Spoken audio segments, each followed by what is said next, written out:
தென்னாப்பிரிக்காவில் உள்ள பல பழங்குடி இனங்களின் கலாச்சார நடனங்களில் அரை நிர்வாணமாக ஆடுவது அவர்களின் பாரம்பரியம், ஆன்மீக நம்பிக்கைகள் மற்றும் இயற்கையுடனான தொடர்பை பிரதிபலிக்கிறது. இதற்கு முக்கிய காரணங்கள்: ஜூலு, சோசா, நடெபெலே போன்ற இனங்களின் பாரம்பரிய உடைகள் இயற்கை பொருட்களான தோல், மணிகள், இறகுகள் மற்றும் புல் ஆகியவற்றால் ஆனவை. இவை உடலை முழுவதும் மறைக்காமல் குறைந்தபட்ச ஆடைகளாக வடிவமைக்கப்பட்டவை. இது அவர்களின் பண்பாட்டு அடையாளத்தையும் இயற்கையுடனான நெருக்கத்தையும் வெளிப்படுத்துகிறது. பல கலாச்சார நடனங்கள் மழை வேண்டுதல், அறுவடை கொண்டாட்டம், முன்னோர் வழிபாடு, திருமணம் அல்லது வயது வந்தோர் சடங்குகள் போன்றவற்றுடன் தொடர்புடையவை. இந்த நடனங்களில் அரை நிர்வாண உடைகள் அணிவது முன்னோர்களுடனோ அல்லது இயற்கை சக்திகளுடனோ ஆன்மீக தொடர்பை ஏற்படுத்துவதற்கு உதவுவதாக நம்பப்படுகிறது. தென்னாப்பிரிக்காவின் வெப்பமான காலநிலையில் குறைந்தபட்ச உடைகள் அணிவது உடல் வெப்பநிலையை சீராக்க உதவுகிறது.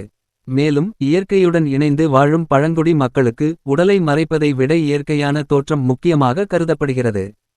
நடனங்களில் உடலின் இயக்கங்களை வெளிப்படுத்துவது முக்கிய பங்கு வகிக்கிறது. அரை நிர்வாண உடைகள் உடலின் இயற்கையான அழகையும் நடனத்தின் சிக்கலான இயக்கங்களையும் முன்னிலைப்படுத்த உதவுகின்றன.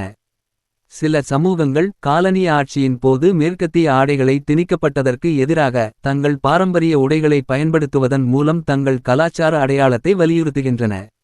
இந்த நடைமுறைகள் ஒவ்வொரு இனத்தின் குறிப்பிட்ட பழக்கவழக்கங்கள் மற்றும் நம்பிக்கைகளை பொறுத்து மாறுபடும்.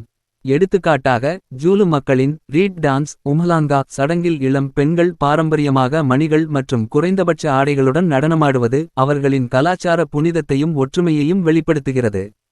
இந்த காரணங்கள் தென்னாப்பிரிக்க மக்களின் கலாச்சார நடனங்களை அரை நிர்வாணமாக ஆடுவதற்கு அவர்களின் ஆழமான பண்பாட்டு மற்றும் ஆன்மீக வேர்களை விளக்குகின்றன.